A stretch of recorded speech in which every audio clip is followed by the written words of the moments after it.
Lauren Bonfig is the SVP of Marketing at Little Words Project and AJF Growth client. And I have been itching to get her on the podcast for a really long time because this is a really cool brand that is on a mission to spread kindness in the world through beaded bracelets. Attentive viewers of this show may have seen that I've had hanging from my mic recently this little bracelet says ripping on it. This is a gift from Lauren because, like all media buyers, I regularly refer to ads, quote unquote, ripping, and she heard me say it a lot of times and sent me a Little Words Project bracelet that said ripping on it. And this is the heart of what Little Words Project does. They send kindness and encouragement and the occasional joke to customers, and people absolutely love this brand. They have multiple stores, Little Words Project standalone stores. They are omni-channel. They are in mass retail. They're D2C.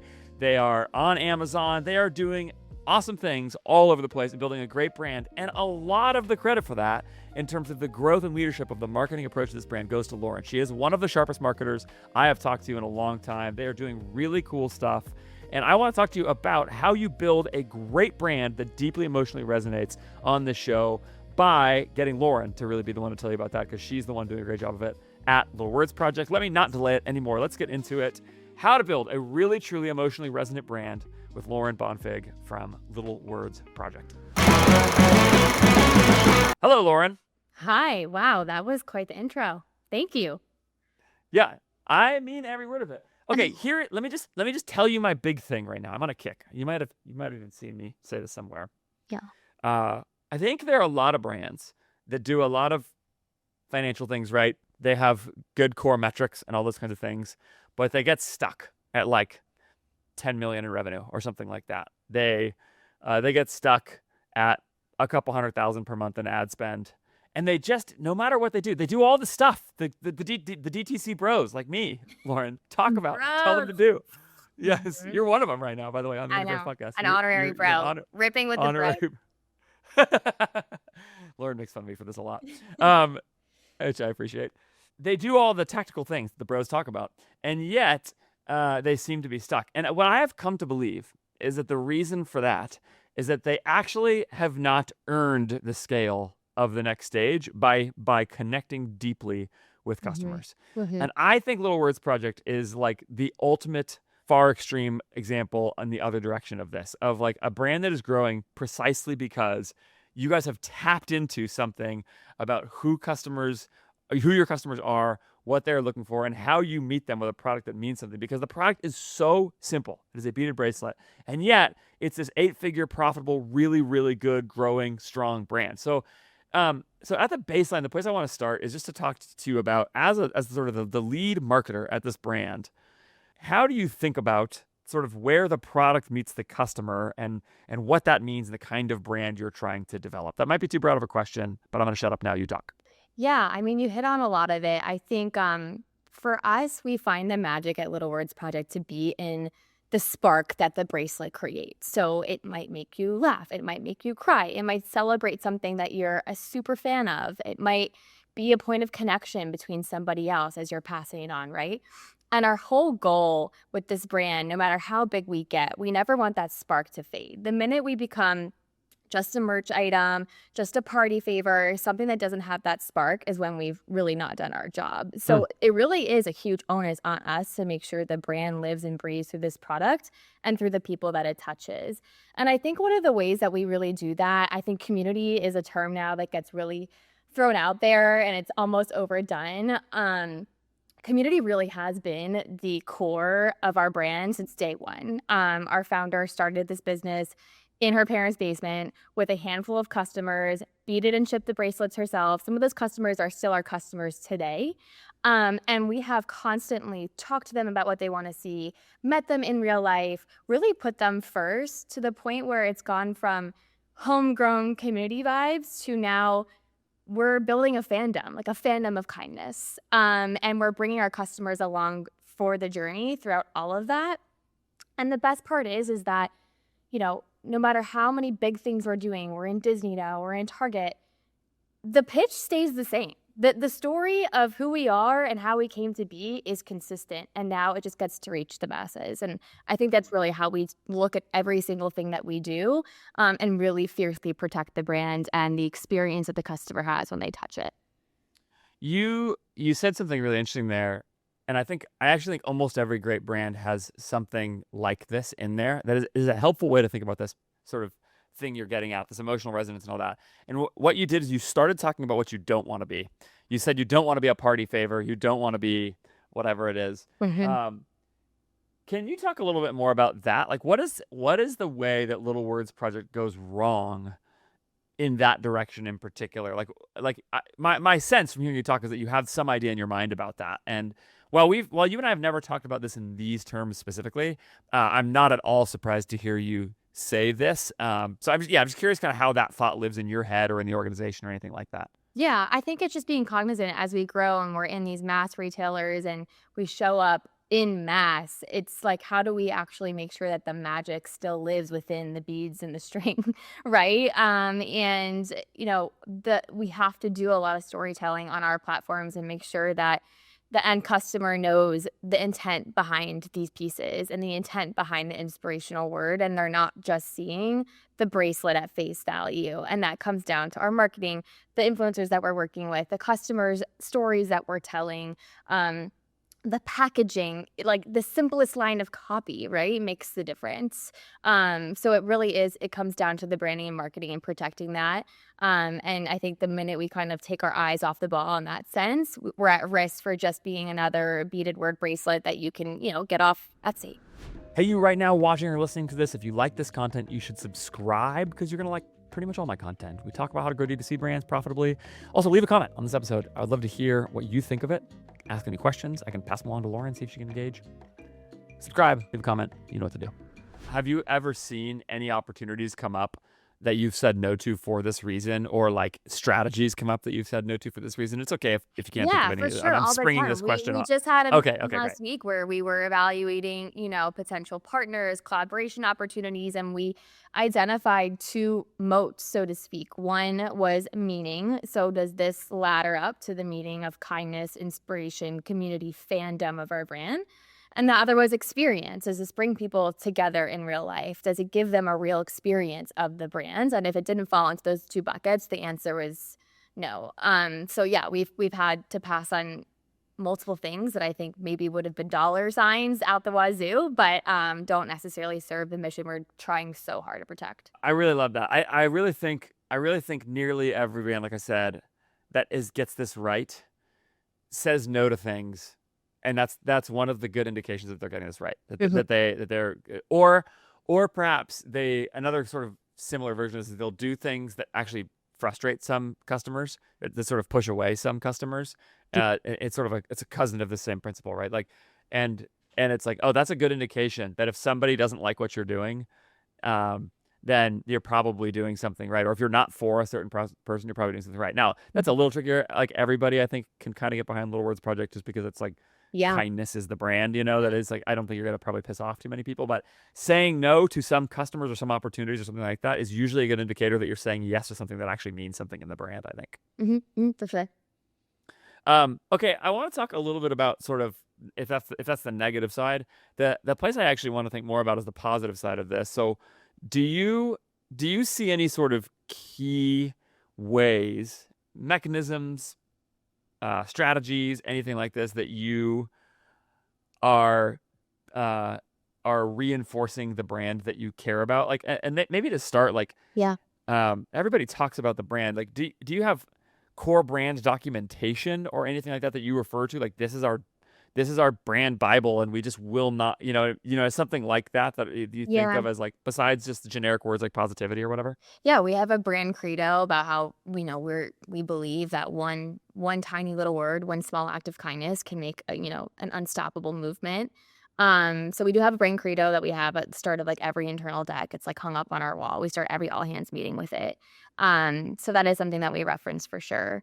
And then we have like our standard brand guidelines that, any brand might have. But that credo is great because I think while that's something that's meant to be internal facing, it's very closely aligned to what a customer might find when they come and read about us, which I think is like also the beauty of our brand. The brand is the product is the brand, and they are like one and the same. Which is really, really special, I think. And back to your earlier point when you had said, hey, like Little Words, has something for everyone. That is so true, and I think as a marketer, you're always told you can't be, like, all things to all people, but here you Yep. absolutely can be. So it makes it even harder to decide, okay, what we're gonna go after, what stories we're going to tell. But again, I'm trying to think, what other brand has the luxury and the honor to be something to everyone? Not many. Mm. So really harnessing that as our superpower is difficult in the sense that it creates a lot of competing priorities, but also really beautiful in the sense that, like, I think that there's no limit to our market, Yes. potential. Everybody, you can be kind to people in all kinds Yes. of Yeah, political places and religions and stages of life, and you know what I mean, all that for kind of sure. stuff. Okay, then let's talk about what else you do. Sort of when you think about sort of how you effectively execute that brand vision.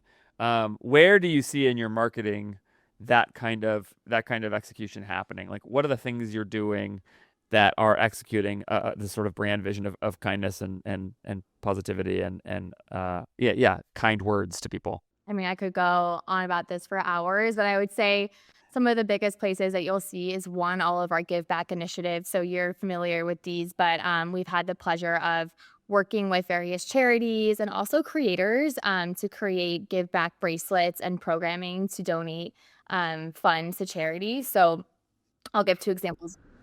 If you are growing an e-commerce business, you should be staffing your team with help from my friends at More Staffing. More Staffing, very simply, is an e-commerce focused staffing agency that staffs incredible talent from the Philippines in your business. And the reason they are so good at this, and then there's other staffing agencies out there, but the reason they're so good at this for you is that they were actually built on the back of a US-based e-commerce business that integrated Filipino employees into their business first, saw the value of it, saw how much of an unlock it was across everything they were doing, and after that, decided to say we got to offer this service to other people as well. After building a team with a bunch of remote workers, they know how to integrate teams, remote teams into your team. They know what it takes to find and to onboard and to train great talent from the Philippines into e-commerce businesses. And that's like every part of an e-commerce business. So if you're thinking about great Filipino talent in your business as just like sort of intro level, super junior, VA, $5 an hour kind of talent, you're really missing out on the opportunity. And the reason I know that is that I'm doing this everywhere in AJF Growth. Like, the majority of my team lives in the Philippines at this point, and we are growing and doing great work for our clients because we found incredible people that we can bring in at top of market rates in the Philippines relative to people's resumes in that place, but that's still dramatically lower cost than hiring equivalent talent in the US. That allows us to hire more people, apply great human leverage to the things that we are working on, and find great people who we love working with and who deliver great quality work. We're not sacrificing on quality at all. That's what sometimes people think about offshoring. That's not it at all. So you should go to More Staffing and explore whether or not the open position you have in your business right now can be best fulfilled by somebody in the Philippines. The opportunity is really massive, and More Staffing can help you find that person. They'll even give you a 1-year guarantee so that if you hire somebody and they don't make it in your business for a year, they'll help you hire the replacement for free, which is way longer than most headhunting firms would do. Morestaffing.co/AF, morestaffing.co/AF. Get on a call, see if you can find great talent in your business. It has been transformative for my business, actually for my life. I couldn't recommend it any higher. Go check it out. Yeah, I was gonna say, let's stay on this for a second, because Yeah. I was gonna ask a question about this specific initiative, but I wondered if this is one of the places your mind would go to. You guys do Yeah. more give backs than almost any brand I've ever seen. Like, Yeah. you guys do it all the time, and they are very effective. Like, and what I mean by effective is at the ad account level, you guys spend material dollars on a Mhm. lot of these different give backs, and it, Mhm. it clearly resonates with people. And so I do want to unpack this a little. I think charity give back and charity partnership functions like influencer deals in a lot of brands, but that a lot of operators just don't think about them that way. Yeah. But they have a lot of the same things. Like, you can run partnership ads through charity accounts. Yeah. The charity has there's a cost to it, usually in the form of like a percentage instead of a dollar amount, instead of a raw dollar amount. Like, there's a bunch of things that look like influencer partnerships, but it's sort of a slightly different strategy. So anyway, so you were about to give two examples of partnerships you guys have done. Talk a little bit about I sort of mean, how you think about this and what you guys do. Payback are incredible. They're certainly not new to the marketing space, right? A lot of brands do them. I think that the way we do them at Little Words goes so much deeper. It's so much bigger than just like a roundup at checkout or, Yeah, 10% of proceeds is going to a charity today. It's yeah, a bracelet that people buy into because they yeah. believe in that cause. They want to feel a sense of belonging. Um, it really is like almost a rally cry, and it's awesome to see when it really takes off and not only gives back a bunch of dollars to a really great cause, but brings a really amazing group of people together who are looking for some common ground and support through whatever they're going through. So we do them all the time, but I would say this year our two best ones have been something with Sydney Tao. She's an amazing creator. If you don't know her, give her a follow. She's on TikTok. She has a rare form of bile duct cancer. But she has really just been known on TikTok for her positivity and just her unrelenting happiness throughout her condition. And she created a bracelet that said happy to be here. And I was just on the phone with her team this morning. We've sold over 7,000 units of that since February of this year, and it hasn't even been on like consistently throughout time. So we were able to give back over $30,000 to her foundation, which obviously is incredible. But if you scroll to any one of her videos with this bracelet, you could see hundreds of people commenting, showing their bracelet, saying, "Hey, Sid, I'm happy to be here because of you." It really is just awe-inspiring to see people rally behind a cause, someone, and rally together, honestly. And that's just such a great marriage of not only giving back, but the community, again, and that fandom that we stand for. So that's been really great. And then I would say another big one is an ALS bracelet we did with Brooke Eby. She is a TikToker who sadly has ALS herself, but she's done a lot in the space to raise awareness. And her community has, again, shown up in absolute droves. We've donated over $25,000 to Team Gleason with her, and that content has millions and millions and millions of views. It really just is reaching the masses. So again, really special stuff that we're able to do. We're able to have in real life events with them. Sid was at our store meeting with her community. Again, just bringing people together over a good common cause and just watching it just take off and grow legs of its own is really special. That was Sydney Towell, and what was the other? What was Brooke the other one's name? EBY. Yeah, the links for both of those are in the show notes. I have looked at this content. I've seen it in the ad account. Can confirm that it has performed really awesome. And when you think about that at the give back level, it means that, like you just quoted, Little Words Project is scratching out some big checks to these people and to their causes, and really specific to the causes in ways that are really awesome. And I think like and you guys do that stuff, but you also do like sort of more generic Red Cross kind of stuff, and you've done stuff with infertility. You've done like a whole broad range of stuff. So the two examples you gave are both individual influencers, but you've also done some broader things. Do you want to talk at all about sort of the non-influencer creator focused stuff? Because I do think there's some magic in those first two, and I actually want to come back to that because they're actually sort of creator driven at the same time. But do you want to talk more broadly for a second about sort of other give back type stuff you do and why you do it? We also have a long-standing program called Little Words Big Impact, which has a bracelet for specific charities and a collection that's available always on. So those are some of your bigger organizations like American Red Cross, NAMI. We launched that years ago, and it's sort of really just taken off, I would say, this past year. And the whole point is that you're able to go on any day of the week, no matter if it's an awareness month or not, and buy a bracelet from a cause that you love and support. Some of our most successful ones over there are for infertility and for cancer. And we do find that customers come to us, unfortunately, in those times of need, right? If they're experiencing something like that, or they know someone, a loved one, is going through that. Something like buying them a bracelet is a really touching gesture, and it also gives back to whatever they're experiencing. So we're really proud of that program. I think historically we've donated over $1 million through that. It's crazy. It's And amazing. this year I cannot wait to round up what the total is. We just added Trevor Project into the mix, which is great timing with Pride Month. But really the goal there is just to put a stake in the ground that we are always on giving back, sort of no matter what. And I think it's really special to who we are. And I think, when you talk about what you just said, right, you've got everything from Red Cross to Trevor Project to ALS to Sydney's charity, which I don't remember what that's called. But that's a wide range of stuff. And it speaks to that same thing, which is that you guys have this ability to speak to a whole bunch of different people. I think a lot of brands, there's another thing here where brands, I think for brands that are more targeting a specific niche or community, give back to are especially underrated, because it's one of the things that signals that you actually care about that community. Like, there are a lot of examples of this, but the one I've talked about a lot, and I think, a really good one is Born Primitive, which has done some stuff paying off medical debt for veterans. Right, Born Primitive is a very like sort of explicitly, overtly patriotic brand founded by, people who were active duty military when it was founded, active duty Navy SEALs. And so, for them and what their brand is, a give back of paying off veteran medical debt is really right for who their customer is and for who their community is. You guys can do this really broadly, but I think a lot of people should think about this as they try to be in a really specific kind of community and think about who their customer is, what they actually care about, and how we show in some way we are actually for you, and I think that's so much of the value of what the give Yeah, back is. for I sure. want to come back to Sydney and Brooke for a second, because there's some super magic there, which is that both of them are really successful creators on their own as Yeah. well. So not only do they have encouraging stories that I think have really good brand opportunity for Little Words Project, you guys get to give a bunch of money to somebody, which is awesome. Everybody's happy about that, but also, everybody wants whitelisted creator content right now, right? So it's Yeah.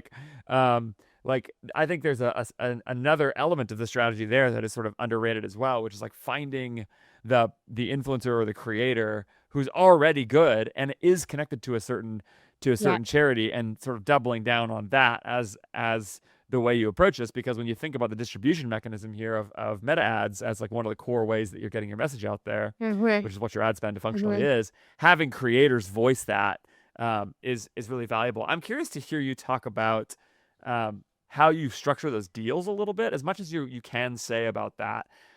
Sort of where there is overlap between the give back versus the money that goes straight to the influencer, and just sort of how you think about building those. They can be sort of sensitive in some ways, actually, because you don't want to be like, oh, we don't have to pay you because we're giving money to your charity. But you know what I mean? Like, Yeah. so I'm just curious how you think about forming those kinds of deals, because it's a really good strategy, I think. And Yeah. again, you maximize your impact and the value in the brand. But how do you think about sort of the mechanics of the deals on those? Yeah, I mean, it always varies based on the creator, and we're lucky enough too that sometimes some of the larger creators are really just looking for a way to give back to their community and aren't looking for compensation. But we always want to make sure that these scenarios are win-win-win, is what we say. The brand wins, the creator wins, the charity wins. So we structure them usually with like a commission or a flat fee situation on top of the donation. Or if that's not something that the creator is into, maybe we'll do like an event or something like that, and we'll foot the bill just to bring their community into it and provide opportunities for in real life interaction. So it varies, but I think we use that win-win-win lens as like our guiding light. Yep. So you're paying the creator, you're paying the Yeah. influencer good money. You're hmm also doing the give back, and it kind of It works out usually all all together in works the end. out. Yeah. Yeah. And like anything like this, like if they're able to generate spend, if they're able to generate revenue on the product, then Yeah, and it's an you know interesting the point you math make maths. too, is that the ads for creators who have their own product that's very bespoke to their journey, those perform so well versus like we've also done influencer content and whitelisting when it's a standard like, hey, I got these gifts for Mother's Day and Yeah. here's my words. Those never perform nearly as well. So I think we're Yeah. also in a very unique position where we can whip out these custom bracelets that say the creator's word that they want and the pattern that they love, and then they speak to it in ad content, and it's kind of the perfect marriage of everything, which I know we're in like a really unique place to be able to do that versus like apparel or CPG or what have you. Yeah. Right. Yeah, but brands can, and Mm. I mean, I had Taylor Rath, who you've met as well, for Yeah. Brian Anthony's, really, really smart influencer marketer as well. And this is one of her core strategies is launching jewelry Yep. collabs with influencers, and finding, like, she doesn't start there with the relationships, but she builds into those over time. And Mhm. I've come to think more brands should think about how to do this. There's another brand of ours I've looked at that has a really good influencer program. She's Birdie. You know, Yeah. you've also met Richie and all that. And I thought, like, is there like it's kind of an accessory. Could you turn that product, which feels weird, is there some way to do that into like a custom product with a certain influencer or something like that? There probably is, for a smarter product dev person than me and somebody creative enough, and I think more brands, again, ought to consider this. Like, you guys have the Yeah. ease of doing it with words on a bracelet. It's really flexible as a product, as the core product, right? Yeah. Um, but And yeah, personal. It feels personal. Everyone's word is very much like precious to who they are, and that's why they yeah. perform so well. Hmm. Yeah. It's really good. Let's like use that as a jumping off point into influencer more generally. Yeah. Sort of at any level of this, Lauren, I want you to talk about influencer. I have a very specific influencer question for you, but I wanted to start broad. Like, what do you think is the role of influencers? You guys have built partnerships with, Yeah. you know, really big name influencers hmm who you're doing all kinds of stuff with. In some ways it looks like almost more traditional influencer deals, more almost brandy influencer deals than what sort of a lot of people do right now. So what is the role of influencer in Little Words Project brand development and growth and all that? I was thinking a lot about this before obviously coming onto the show, and even the word influencer doesn't quite fit with like what we're doing here. I almost would call them like our besties that have, a megaphone essentially. That's kind of the lens that I look at our creators that we work with. Um, and I always want to be sure that whatever we're doing with them, whether it's a collab bracelet or a paid post or an event, it feels very meaningful and organic compared to a standard, brand hashtag ad. That is like my worst fear. I want to be sure that they really feel like they are our bestie and that there is a point and a very clear reason as to why they're working with us. And I think the role from a business perspective is very much like layers deep. One, yes, they've been great revenue drivers, which is amazing. You also have folks who maybe don't convert super well, but they're amazing brand awareness drivers. And we see in our post-purchase data that people are mentioning their names when they're coming to buy from us, whether or not they're buying, their specific collab product, which is great. And then sometimes you'll just have a creator you're working with that is just for the plot, and that's okay. Like, we're confidentially talking to Snooki for a summer campaign for our Pier Village, New Jersey Shore location. Do we need to bleep this? I mean, no, I think like it's Okay, good. like friends, yeah. But I'm just saying, like, Snooki is more of the like just for the plot. Our millennial customer will love her. Jersey Shore, it's perfect. Maybe she's not going to sell bajillions of units. She might, I don't know. But you have to reserve that layer of just surprise and excitement, I think, for your brand. So, yeah, I don't really think that influencers play any one role, and there's so many ways to go about it. And then we also have a really strong TikTok Shop affiliate community, which is really exciting. We've seen a lot of our bracelets take off on TikTok Shop, and it's almost always because a creator video is popping off. And we've had a lot of success leveraging that content too in the ad account on Meta. And that's also really fun to see too. It's like the little groundswell of Little Words Project lovers, and they're getting reach and they're getting commission and all of that good stuff on a really fast moving platform. It's so interesting because that now covers everything, right? From Snooki to Sydney Towell, who's like 100% Yes. creator influencer, and is like those two are have pretty different vibes, I would say, in terms of what their For in terms sure. of what their public persona is. From that to sort of your everyday TikTok creator, TikTok shop person, those are three really different kinds of things. And when I think about the idea of doing something with Snooki, like it's like you said something there again, which is like for your millennial customer, like, and hmm you've told me you don't think that primarily Little Words Project is actually that much of like a Gen Z product. It's much No. more like millennial or whatever. Again, knowing who you are means knowing who you aren't. And so Snooki is like this thing where it's like, is Snooki the person most associated with positivity and kindness? Like, I'm not sure that's exact. I don't think people think she's bad or whatever, but just like No. it's She's like a not really mom what her now. brand is. Yeah, Yeah. but what she is associated with is like fun. Fun. She's Yeah. associated with like Fun. being Hands on. being fun Bringing from people a together. from a fun and silly TV show a while ago hmm that absolutely everybody knew was rotting their brain when they watched it, but Yeah. still watched it because it was fun, like Yeah. because it was just fun. And I think that's great. You know, when you do a deal like that, how do you think about the payback on it? Because I sort of am curious about there's some of these where it's like that you get the post, you pay for the post, whatever it is, and it's hard to know whether or not that's generating Yeah. immediate and obvious like direct response style revenue for the brand. Sure. And yet I there's this part of me that really wants to resist. I mean, Mhm. when I talk to you about it, you have an influencer budget, right? And Yeah. it's like this is how Yeah. much we're going to spend for a giant if we're a growing omni-channel business that has to make money in a lot of places. Yeah. And you're not necessarily thinking about it like a lot of DTC pure play kind of brands are, so far as I can tell. How do you think about the return on those deals and Yeah. the allocation of budget for some of these deals and some of that? I mean, I do have a line for influencer budget, and I do dedicate, let's say, like 60% of that to conversion driving influencer efforts that I know are going to give a hard ROI that's trackable and measurable and attributable. And then the other 40% is just like the hope, wish, and the prayer. And if there isn't an actual ROI driving result, it's okay because it did something for the brand message we were trying to say at the time. Or it just fit into the campaign that we were trying to do and we wanted more eyeballs, or we were having an event at the store, we wanted more people there.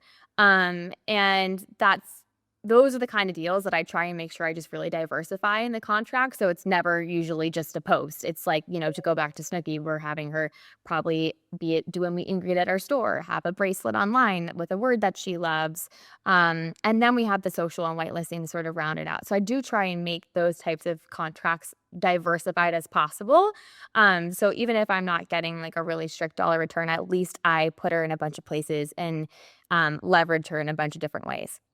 I think so much of the reason that we, if I may say so, have been successful working with you guys and that it has been a good partnership is just like because of the way you think about questions like that. Is like, it is like, for us as an agency, we live and die on the dollar return and making creative that moves units and that distributes ad dollars in a way that's driving profit with a forecast and all this, right? Like we are going to be the ones in the room fighting for the return on the dollars. And yet I really, really, really want somebody else in the room who is like on this brand side saying, I have this budget. I'm going to use it really effectively and excellently, but I'm going to measure. You actually just mentioned measuring it by the message, basically. Like it's almost not even an awareness number or whatever. It's just like, does this serve our customer? We're just going to do that repeatedly over time. Does this serve our message? We're going to do that repeatedly over time.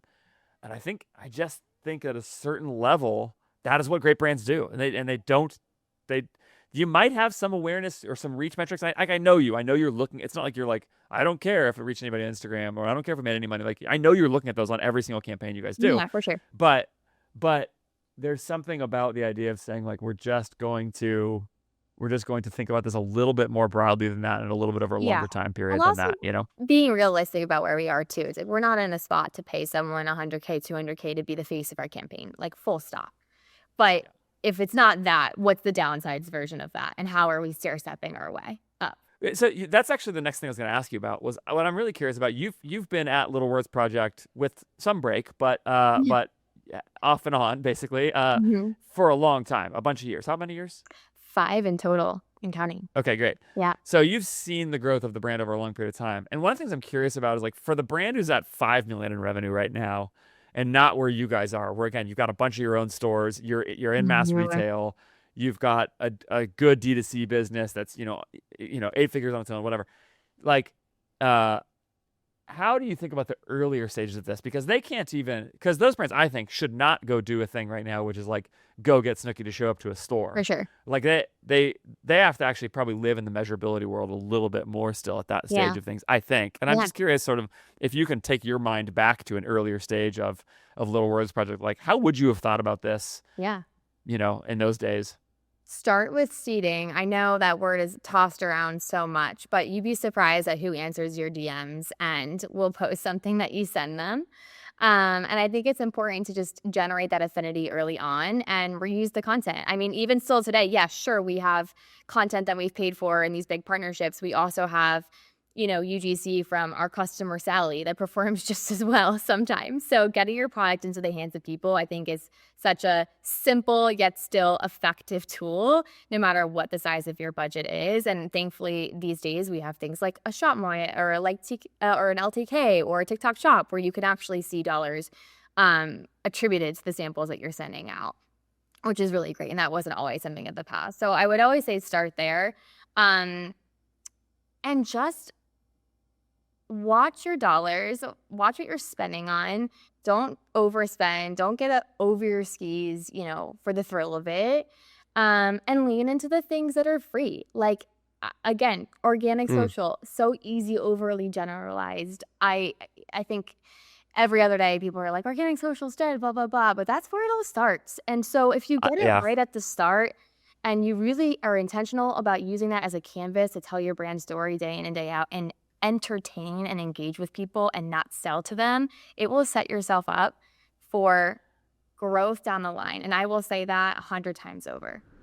One of the reasons you are not doing the influencer marketing you should be doing is because it is so full of operational friction. And there is no tool that I have seen that reduces and resolves that friction like Refunnel. And I can tell you for sure that Little Words Project and Lauren and her team use Refunnel. It was actually the thing that turned me on to them and made me want to reach out to them to say, you've got to be a sponsor of my show. This is the best software product I've seen in a long time for e-commerce brands. Like, look, the reality is if you are serious about an influencer and seeding and content and social listening program, whitelisting, all the things that you should be interested in if you're running a D2C brand that's using Facebook ads to grow the brand. Refunnel is just an incredible tool. So I want to tell you a few of the things that it does that reduces friction for you. The first is that it's one-click whitelisting. So it's really easy to get whitelisting relationships set up without ad codes and all the different kinds of little things that make that a really annoying thing.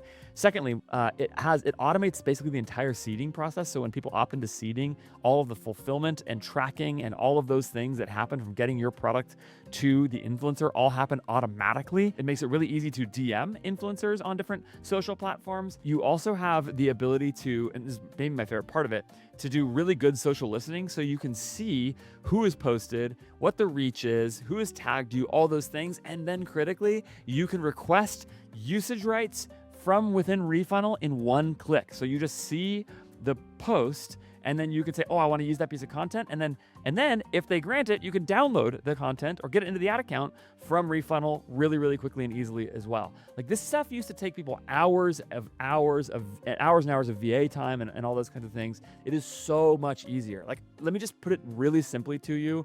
I know Lauren would say the same thing because she's used it a lot. I've used it with her team a bunch. And let me just put it really simply. If you are serious about your influencer program or you want to be serious about it, you must book a demo with Refunnel. They do a fantastic job. You can go to refunnel.com, tell them I sent you. They do an amazing job of making the whole process dramatically easier. Go check it out, refunnel.com right now. I am fully becoming radicalized on this point. I just spent time with a client over the last couple of days where we were talking about this, and I was trying to have this conversation. We're threading the needle of measurability. Now, you're never going to be able to track this to dollars specifically, really, in organic social, right? But there should be some measure of success for the person running organic social to know if it's any good use of your time.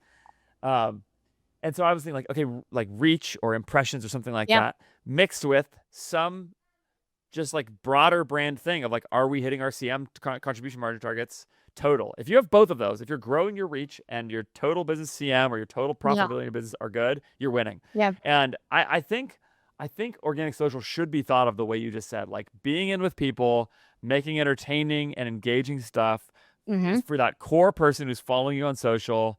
Another little underrated thing about this is that, like, and I don't know if everybody does this. I've specifically watched women shop this way. Lauren, you have to tell me if your experience is the same. I remember sitting with a couple of ladies who were running an ad agency, and I was showing them way back when I was working on 31 Bits, like a little jewelry brand I worked on a long time ago. I was showing them our ads, just kind of getting their input on it. And the very first thing they did when I showed them one of our ads on their phone, I served it to their phone, was they did not click on the link in the ad. They clicked on the profile handle and went straight to the brand's profile and were looking around at like what their Instagram feed looked like. In those days, there was no Reels or whatever, but something like that. And they started doing that. And I was just with a couple of other ladies who were talking about jewelry and fashion and accessories and stuff like that. And they were saying, oh yeah, that's what we do every time we see something, is I go straight to the brand profile. And that's a sneaky thing because that means that like the first place people are going to see you and engage with you, at least for some customers, and maybe, I don't know, maybe dudes do this too. I barely use Instagram, so I don't know. But it's pretty much Twitter for me. But like, is they'll go look at the profile, which means if your brand doesn't feel like lived in and active and alive to people, I think you're probably going to be missing out on the value creation here. And it's really hard to attribute that to like a ROAS number or whatever, but I really think it matters. So I don't know. Say more about why you could go on and on about social, why it's so important to you. Because this is like I'm coming really hard. I'm starting to really believe brands have to do this better. Yeah, we've seen a really clear correlation between follower growth and just like our overall net sales. It's correlated for Yep. sure if you put it on like a long Yes. graph. Yep. Yep. And we've been able to keep up our engagement pretty well despite follower growth, which is amazing. And kudos to our social team. But What do you mean? You mean normally that doesn't happen that way? yeah, normally the more followers you have, your engagement drops. It's just harder to get people to engage the more you're growing. Really? Mm-hmm. Huh. Yeah.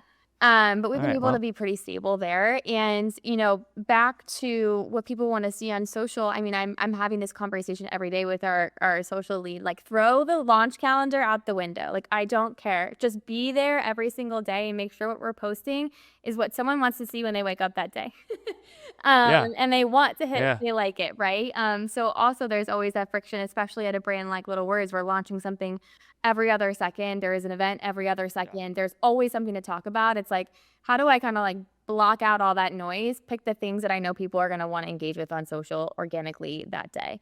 And we're lucky that our head of social is Mariah. She was like employee number 2 at Little Word. She is a content creator fantastic. in her own right.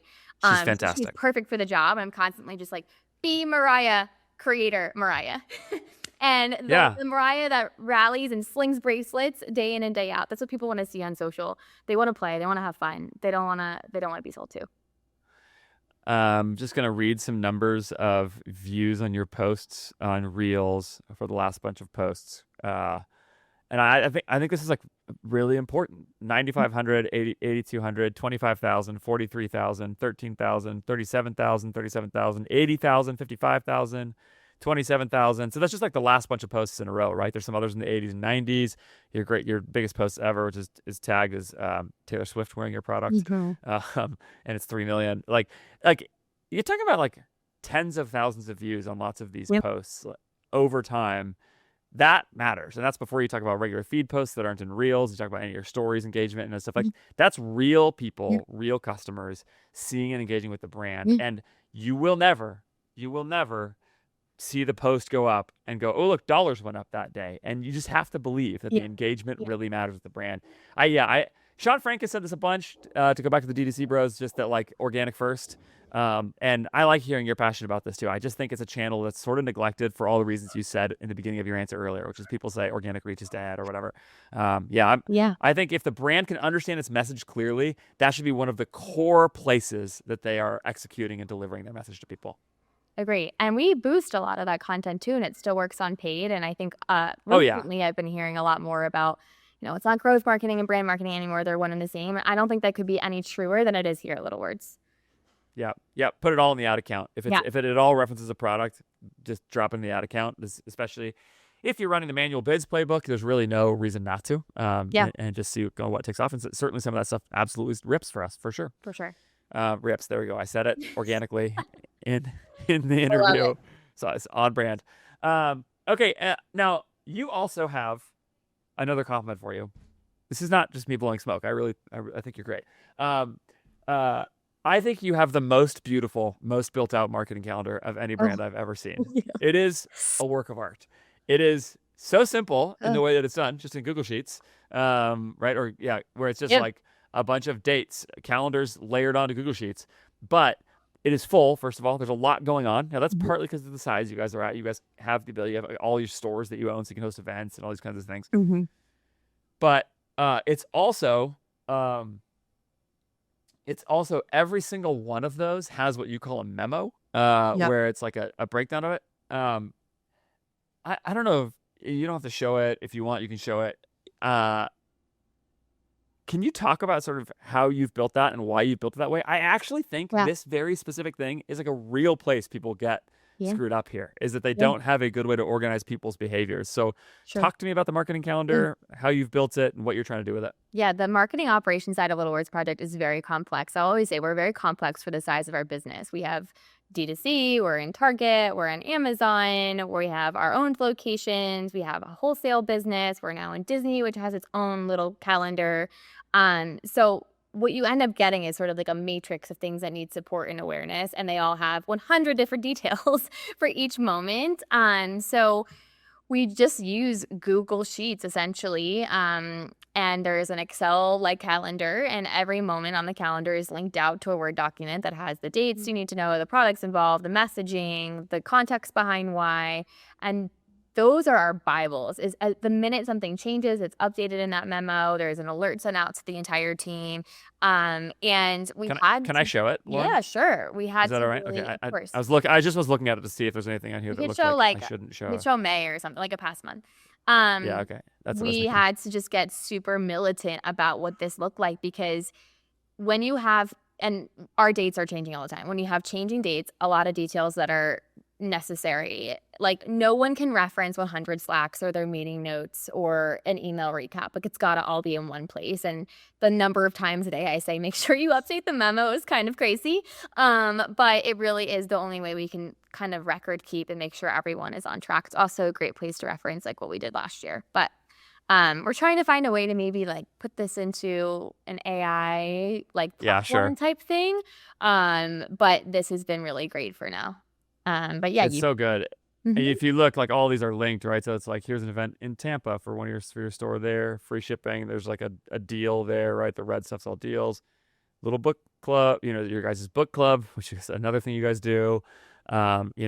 Memorial Day stuff. And then each one of these, I won't click on any of these because I don't remember if there's anything sort of hidden in there, but you could see there's like, yeah, there you go. You could see it's like a preview of mental health kind influencers. And that's another one of the influencers things you guys do is this kind of influencers. Each one of those has all of the details about the story that you guys are pursuing and all of that kind of stuff. And it's really simple. This is one of those things where like people have all these super complicated tools for stuff like this, but it is the most effective one, in part, I think, because you've gotten everybody to use it. And it's an organizational challenge, like to get everybody knowing like this is the truth. It lives here. If it is on the calendar, it is true and real. Like that just goes really, really far for getting adoption. It's a sneaky important part of doing this kind of stuff really, really well. For sure. Can you talk about anything else that you think of as you guys look towards the future of sort of how you're thinking about what you need to do next at the brand level to kind of get you guys to the next stage? Let's say Little Words Project wants to go to 100 million, 200 million, whatever it is, when you think about the brand going there, do you see anything as sort of the key next steps to that at the level of brand marketing, growth marketing, kind of wherever you want? Yeah, we talked a lot about give back and influencers. So I won't belabor those points, but scaling those buckets for sure. But then there is another element that I think is really special to who we are as a brand, and that experience mode that we talked about, and that's our Bead Bar location. So we have about 13 of them now. You can walk in, you can sit down and bead your own bracelet, and it's a really awesome experience. You get to really think about the word that you want, the intention that you want to set that day, bead your own bracelet. We're seeing a lot of moms and daughters come in. Back to your comment about Gen Z, we're seeing a lot of millennial moms and their Gen Alpha daughters come in. So it's a really great first introduction to who we are as a brand, that bonding moment sort of between mom and daughter. And these locations are just doing super, super well. So we're planning to open, as many as we think is, right for us, and really expand on that experience. So more locations, but also, is it bag charming? Like what else can you do at the Bead Bar? And how can we like continue to elevate that experience so it feels really special and really sentimental? I think that's a huge brand mode of ours, and it's been super successful. So that will definitely be something that will be built on further. And we're also talking about, what's a third space location for Bead Bars? Where else could Bead Bars show up if they're not in our own location? Other retailers, other events, things like that. And how do we make it something that we really own no matter where it exists? So that's been really huge for us. We'll be scaling our brand partnerships and collabs. That's done so well for us. And again, I think it's hitting on that fandom element and, licensing, you mean, right? Licensing. We didn't even get to that yet. You guys have amazing licensing, Disney, all kinds of other stuff. Licensing for sure. So like the Disneys of the world, but then also pop culture, TV shows people love, things like that. Other brands that really fit well with us and align well, more brand-to-brand partnerships. So you'll see a lot more of that. And in the beginning, when I first came back to Little Words again, we had really started to scale our licensing with Disney. And I thought, oh my gosh, like, are we going to get to a point where we kind of lose the plot on who we are and words of kindness really being the crux of the brand? And over time, I've just seen like no, this is all about building a fandom of kindness, and all of these various fandoms bring people together at the core of it all. And so I think it's really awesome to see. So you'll see a lot more of that, which is super, super fun. And just like everyone wants to be part of the pop culture moment or this or that. So we get to be that, which is awesome. Yeah, I Hmm. would say like those are kind of the big pillars. It's doing more of what we know is working at scale, and delivering it to the masses, really. I'm really like, at times I've seen things happen for this brand that you see some really big win happen. And one of the sort of most striking things to me about this, and I've said this to you a lot of times, that your ad account has some of the shortest timelines of like ad success of any brand that I work on. We'll have an ad absolutely smash for like 3 days and then kind of go away. And Mhm. I've seen this more and more across accounts in sort of the post Andromeda world. And I've talked about this on other episodes, that there's this tactical meta ads reason for this, I think. But one of the reasons that I'm sort of, when I look at what you guys do and why I think we win in as the level of ads, why we're able to deploy a lot of dollars and keep growing and all those things, uh, is that like you just have a lot to talk about all the time. And there's this thing that happens for meta ads people where it's like, oh, we grew this brand 200% or whatever it is. And look, I'm going to take some credit for where we do a good job. I think For sure. we care a lot about delivering your ads excellently, maximizing your possible reach with our media buying setup while minimizing your downside and hitting our efficiency targets, making sure we're conscious of contribution margin, being again sort of one of the financially driven voices in the room as we think about all of this stuff that really driving profit through the brand. So we'll take some credit for that, and I'll also take some credit for the fact that like I have your top ads pulled up right now, and like 3 of the top 5 are like ads that we made for you not that long ago, and in terms of spend. So like that's great. We are definitely doing the things that we do. We're high quality creative at a high volume that's highly diverse. Delivered through manual bids works. It works Yeah. to grow the brand. Yeah. And yet I don't see that as the primary way you guys get to 9 figures or whatever it is. I see much more of it to me being about like the kinds of stuff you're talking about, where it's expanding retail channels, expanding reach, expanding so basically places where places where being omni-channel in terms of the demand capture, right? Yeah. But Yeah. then also continuing to grow channels of ad spend and things like that as the Mhm. business gets more Mhm. complex. Like how do we add additional stuff? We've sort of reintroduced Google recently, and Yeah. first we simplified, and now we're kind of expanding back out, playing with a bunch of those things. And the point that I want to make with that is that like that stuff can't happen just from your ad agency going and doing it for you. Like the best ad agency partnerships with brands are when you get a brand that's doing great work on their side and creates a bunch of fuel that then the agency can use to sort of execute Yeah. along these lines and hopefully sort of maximize each of those moments on your behalf by doing a great job. So yeah, I just think like the narrative of like, oh, the agency scaled the brand or whatever. I just always kind of want to push back against that and reject it a little and say it's Yeah. much more of a partnership between For brands sure. doing really great work and then agencies delivering the execution of that more. And brands stop getting stuck when both of those things are happening at the same Yeah. It's time. very That's at much least like the a way I would dance, sort of interpret all of that. a Yeah. dance together for sure. And I think the other element too, in terms of growth, which we didn't touch on in Surprise, is our subscription program, Yeah. which I think is also going to be a huge pillar of growth in the future. But I agree with everything It's that said. Yeah, your subscription program is amazing. It is the ultimate indication that you are resonating with people deeply. When people are subscribing, for you to just send them a word every month, Yeah. uh, Which I love. like you guys That's who we pick the are. word. Mm-hmm. Yes, it is such an indication that your brand matters to people. They're Yeah. like, yes, send me the Yeah. encouraging word. It is meaning something to them, Yeah, for sure. We Yeah. even did a customer survey last night, and again, blown away. I think we had over 2,000 responses in less than 24 hours, like for people just to fill out a Google form is kind of crazy. And we had asked, like, what do you love most about these words? And 60% was just like, I just love the meaning behind it. Not the character, not because it's a great gift. Like, and I sent it to our founder, and I was like, we're doing our jobs right. Yes, Like that's so good. something's Yes. going right. So yeah, word of the month has Yes. been great because all it is a simple, kind word delivered to your door monthly that's themed to the month, and people really need it. They need Yeah. that little pick me up, that little joy. It's also one of the most satisfying programs I've ever seen financially because it's not a every 30-day subscription. Yeah. Instead, it goes to everybody on the first of the month, no matter when you ordered. So the first of the month comes, and boy, does Shopify look good on that morning. It's so satisfying. It's really, really good. Yeah. You got a really big number because all the subscriptions hit on one day, not just every 30 days. Lauren, is there anything I didn't ask you or anywhere I didn't take us in this conversation that you think is important to the story of Little Words Project and to what you've been able to accomplish there and what your team's been able to accomplish there that you think like, we need to make sure you mention this for people to hear and learn from? There may not be, but if there's I just want to leave a little open space for if I didn't get to anything. I think something that I would like to leave the audience with is that, Little Words, there's a tons of things happening. We're all super, super busy.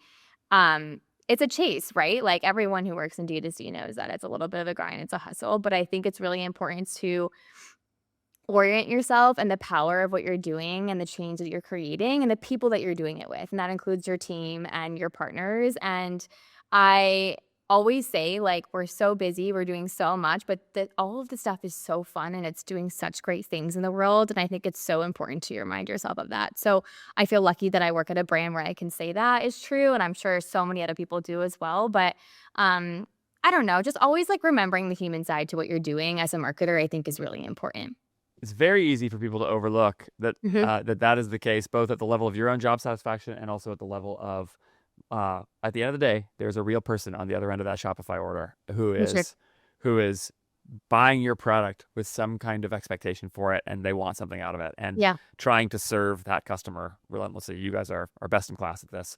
Lauren, people should go follow up with you on your LinkedIn profile, which I understand is newly updated. It is newly updated. Just so that people can kind of keep up with you there. The link for that is in the show notes, so just follow that. But look for Lauren Bonfig on LinkedIn. You will find her, or like I said, click the show notes or the description, and you'll find that. Thank you so much. I appreciate your time a whole bunch. You're the best. Thank you for everything that you do. Sometimes when I hear podcast episodes about brands and their growth and their success and all this stuff, I'm skeptical. I wonder, is this story actually true? Is this brand actually doing well? Like, here's what I can tell you. I've looked inside Little Words Project. We've worked with them, since late last year at this point. This is a great business that is really running well, growing well, and is doing awesome things. And therefore, I can tell you that the story Lauren just told on this podcast is true. Like, she's doing awesome stuff, and his business is growing and is profitable and is doing great work. You should listen to her. You should learn from her. I hope you did. I hope you enjoyed this episode as much as I enjoyed doing it. If you want to work with us, you can go to ajfgrowth.com and fill out the intake form. Tell me a little bit about your business. I'd love to hear about it, see if we are a fit for you. We have very little and maybe no space right now for new clients, but either get on a wait list or I can maybe refer you to somebody who would be a great fit for you, or maybe at some point, we'll have more space soon. We really want to find the right fits and the right brands because we do keep limited space. So go fill out that form. Tell me about your business. Let's see if that might be you, if there's any space available at the time. Also, of course, go follow up with my great sponsors for this episode. That is Refunnel. Go to refunnel.com. Make your influencer work much easier, much smoother, much less friction filled. Go to morestaffing.co/AF. The links for both of those are, of course, in the show notes. Tell them I sent you in both cases. I think those are both fantastic products and services that you're going to love. Of course, subscribe wherever you're watching or listening. I have all kinds of great episodes coming up as usual. Thanks so much. I will see you next time.